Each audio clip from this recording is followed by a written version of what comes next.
Welcome to this week's edition of In the Clubhouse with EMD Baseball. I'm Andy Kirikides, joined by my wonderful co-host Keith Glasser. How we doing? Great. How are you? Good. We are in the period of time where coaches are allowed to leave campus and evaluate players. We'll want to take a couple minutes to talk about in-season recruiting and kind of what it looks like from a coach's perspective, because I think that at times people think that coaches are just out every day at high school games and traveling all over to see guys, and wanted to shed some light on kind of what it looks like for coaches, where they prioritize things, and kind of frame that up from a couple different levels, because I do think that Division I, Division II, and Division III are going to handle this period of time a little bit differently, and we can both speak to it, having done it at all of those levels, kind of what your in-season recruiting plan looks like and how you're putting that together, in terms of the flexibility you have to get off campus, what you're trying to prioritize, and going from there. So you want to kick this one off here, Coach? Sure. The in-season recruiting piece is a delicate balance. As high school spins up, depending on where you are in the country, but as high school spins up, we'll take, for argument's sake, New York, because that's where I spent the vast majority of my coaching career. You're talking about April, late March, early April is when high schools start spinning up for their high school season. Can be a little touch and go, obviously, from a weather standpoint. We got some snow out here in Rochester today on April 8th, which was depressing. So pretty much every game was banged. I don't know if we'll be playing tomorrow or Thursday. But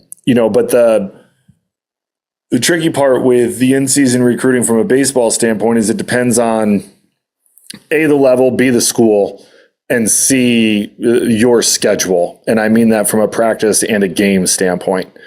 We'll start with the schedule standpoint. So from a game and a practice standpoint, you're not going to be leaving campus for the most part. We're going to talk about, generally speaking, I spent time in the MAC at the Division III level. This is excluding, some Power 4 schools, right? Like Power 4 schools can and will be out on the road frequently throughout the course of the year, missing games to go see guys play.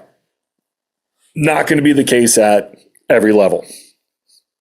So, if you're playing on Tuesday or Wednesday, like, you're obviously not going to be able to get out and see high school games then, because you're playing, you're going to be with your team.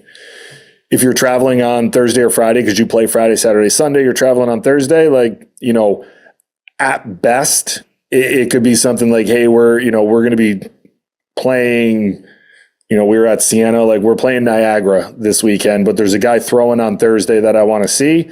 I know we're going to practice and the bus is leaving on Thursday. Somebody might stay and drive out Thursday night or Friday morning because they're going to stay and we're going to see a guy pitch. But we're not going to miss Friday's game to go see somebody throw because we're playing. The other part from a scheduling standpoint is going to be your practice schedule. So when I coached at Siena, we practiced around 12:30 to 3:30 every day, or 3 o'clock, we'll call it, which allowed us time to be able to get into the locker room, shower, change, and get out to any of the high school games that we wanted to see on days that we were not playing. When I coached at RPI, because of class schedules, we practiced from 4 to 6. So there were not a lot of opportunities outside of Mondays, because those were our off days, for me to get out and go see guys play at the high school level. So the vast majority of the high school games that I saw were just going to be on Mondays throughout the course of the high school season. The only other time that I would be able to actually get out and see guys play would be during spring break, because some of the high schools during spring break will play at 11 a.m., right? So I could go see a bunch of games at 11 a.m. During that week, because even if we were playing, as long as we weren't on the road, we were at home, we would be playing at 4. So I could go see someone play at 11 o'clock, be back to our field by 1, and pregame starts at 2. So we would be good to go there. And same thing from a practice standpoint. I could go see someone play at 11 and be done by 1. We don't start practice till 4. I still got time to be able to be with my team. So, from a scheduling standpoint, it's going to depend on what practice and class schedules dictate on top of what your game schedule dictates for a lot of those guys to be able to get out and see people play. What were the other ones I talked about? Whew, my mind is gone today. This is a tough go, everybody. The other part I think is, as the season wears on, especially from like this also speaks to the schedule part.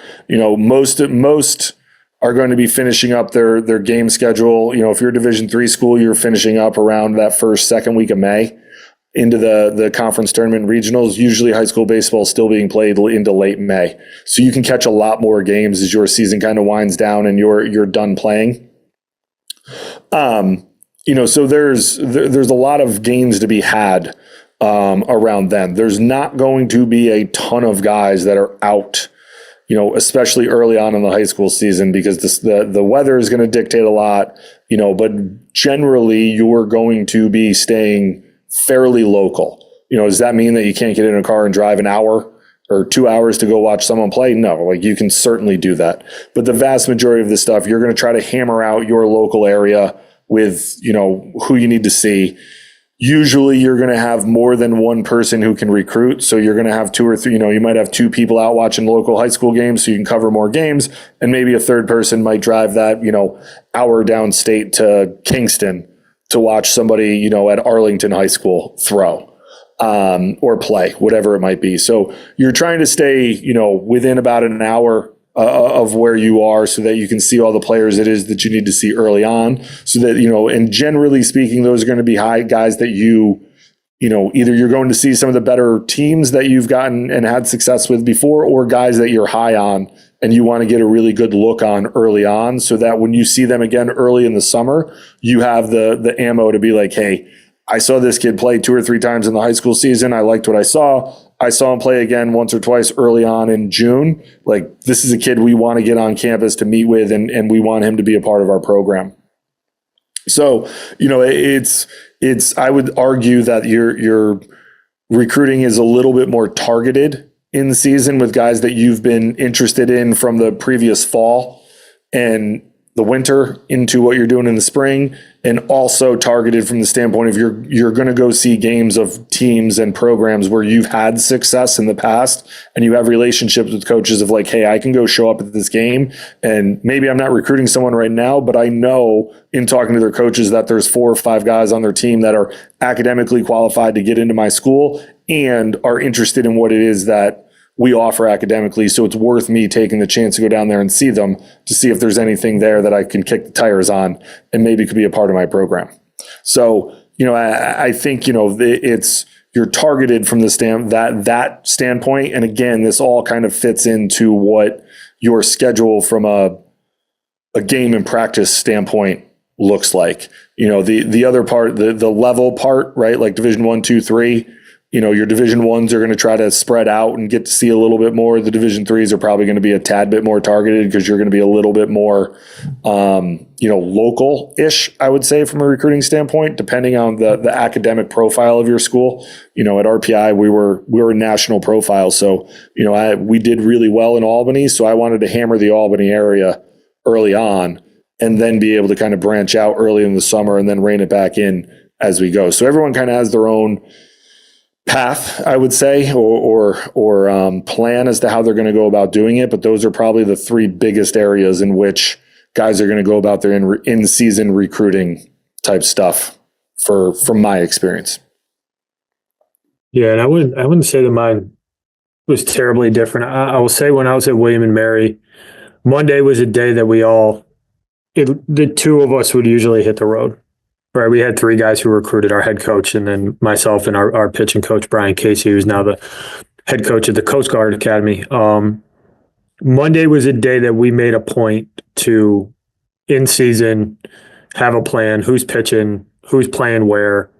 To your point, it's usually pretty targeted. Guys that, if it was a position player, it's somebody that we already had a beat on, and we're trying to accumulate like a really quality evaluation. The other thing would be if you've got really good information on that kid who's kind of popped, popped over the winter, got a little bit stronger, runs a little bit better, and you've got a contact that says, hey, I think it's worth you coming up and checking this kid out, get some eyes on him. But it's pretty targeted, right? Like you're not going to random high school games. It's not like in the summer where, if you're at Diamond Nation and you go there to see a kid pitch at 8 o'clock in the morning, that you just stick around and just kind of see if anybody can play. Even if you're not there for a specific kid, you go watch some teams that you kind of like or teams that you've had success with or whatever it might be. In the high school season, it's going to be a lot more targeted. We did not miss practice or games to go see guys at William and Mary, right? Our thought was we need to do everything for our guys on campus, period. And that was part of the reason that 3 of us never went out on the road is because we always wanted somebody back on campus to work with our guys or to be there if they needed us to open up the batting cage, whatever it might be, right? Not all schools do that, to your point. There are programs that will sacrifice an assistant coach for a midweek game to go watch a kid pitch. That is usually going to be when you're trying to make a decision on a guy, right? You're not flying, you're not flying somewhere or driving 5 or 6 hours and missing a game to go see a guy for the first time. You're usually going there because you know that kid's got a couple offers in his pocket. You need to make your decision one way or another, and you need more information to do so. That's usually what that circumstance looks like. Once again, every program does this a little bit differently. But I think there's a little bit of a false understanding that college coaches are just all over the place at high school games all the time. And it's just not the case. Most coaches aren't going to miss games, even if it's local. They're not going to miss games to go watch a kid pitch. The pitching coach isn't going to not call pitches on your Tuesday midweek game to go watch a guy throw. And to your point, most schools are going to be limited by their geographic region and the distance at which they're going to travel. We typically stayed in Virginia during the season in terms of making, and that was part of our strategies. Like, we needed to know the guys in the state of Virginia, being a Virginia State school. But we weren't driving 6 hours up to New York City to go watch a kid play in northern New Jersey. It just wasn't really in the cards unless it was an absolute priority guy that we were ready to offer big money to, and we needed to see 6 more innings of him in game where he's going to get the ball on pitch 1 and he's not coming out until pitch 95. We didn't feel like we saw that sample size. At the Division III level, there's not nearly as much. It's to your point, and you talked about it from your perspective at RPI, that, yeah, you're going to go see some high school games, right? But it's probably going to be very regionalized, and you're going to make sure that you're good in your own backyard and you see guys that qualify for what you're looking for, and you have kind of either have some experience with them in the past from the previous fall or maybe a camp. So I think that just understanding that coaches, they're not going to be at high school games. They're not missing conference weekends to watch you pitch on a Saturday. But at the same time, coaches are out. It's usually more targeted during the season, and you're going to see specific guys trying to get that little bit of extra homework. You got the 27 class right now. Maybe you're trying to turn over a couple rocks. If it lines up that you got an off day and a 27 that you like is throwing, you might try to go get an initial eval on that kid and figure out, do I need to make a point to go see this kid again in the summer?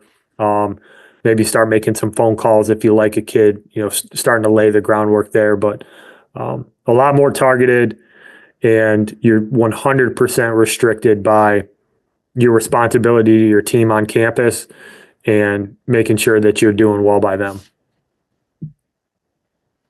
Yes. Sorry, I didn't want a long delay there. Yeah. Don't need any more comments about long delays.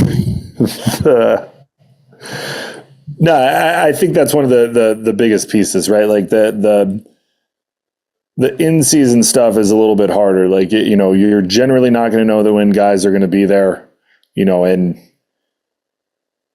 I guess let me retract that statement. It's if you're if you're being actively recruited by someone, you're likely going to know when they're going to be there, right? Like, especially if you're an arm or somebody that they're really high on, like, they're probably going to tell you like, hey, I'm planning on coming on Wednesday to watch you throw or play. But if you're not being actively recruited, that's when like you don't know who's going to show up. Like you might have 5, 6, 7 coaches at a game, or you might have 0 for 2 or 3 weeks. But as the college season winds down, obviously you'll likely to have more guys there. And then obviously in the summer it's a hell of a lot easier for guys because there's no requirements for them on campus and coaching their guys. They're going to be out recruiting. So the in-season stuff just gets a little bit more targeted where, you're going to have, it's going to be more local / there's not a lot of programs aside from the Power Fours that are out there, missing games and midweeks and stuff to go see guys throw. Do I think that it happens at some of the mid-majors? Yeah, I do. Like it's not a blanket statement, but I would say the overwhelming majority, like you don't have guys missing games specifically to go recruit during the season. I could see people missing a practice here and there, but from that standpoint, kind of to your point, like if someone's out recruiting, like I venture a guess that it's one of the 4 coaches that are out actually recruiting, because it's either the pitching guy or the hitting guy, because they're going to make a decision on a guy, not just ho hum, this guy's throwing, I want to go see him. Like, hey, we have to go see this kid and really make a decision on what it is that we want to do. So I'm going to go see him throw today, or I'm going to go see him play. And then, generally speaking, whoever's there can obviously handle what's going on at practice for one day. But there's varying schools of thought from that standpoint. But I would say the overwhelming majority of guys you're going to see, aren't going to be leaving campus a whole lot to miss practice and games to go see guys play. You mean to tell me that Tony Vitello's not missing a Sunday game against Arkansas to go see a guy throw? Yeah, I don't think Tony's I don't think Coach Vitello is leaving the dugout when the Vols are strapping on the ball suits and rolling it out there in an SEC matchup with the mighty Razorbacks of Arkansas. I think that he's going to be dialed in for all 9 innings for that contest. That's probably going to take a lot out of you mentally and probably physically, but a lot more mentally. Yeah. Anything else you want to add on that, Coach? Nope. All right. Well, thank you for listening, everybody. Hopefully that sheds a little bit of light from the coach's perspective on how in-season recruiting works. Tune in next week for another topic. We'll talk to you then. Thanks, everybody. Thank you for listening this week. If you're watching on YouTube, go ahead and hit that subscribe button and smash that like button for us. Check us out on Apple Podcasts, Google Podcasts, as well as Spotify. You can follow us on Twitter and Instagram at EMD Baseball. If you want to find out what me and Keith do to help families and players navigate the recruiting process, go ahead and check us out on emdbaseball.com. Take a few minutes to check out our new online academy. I promise you'll get some good information out of that. Thanks again for listening. Check in with you next week.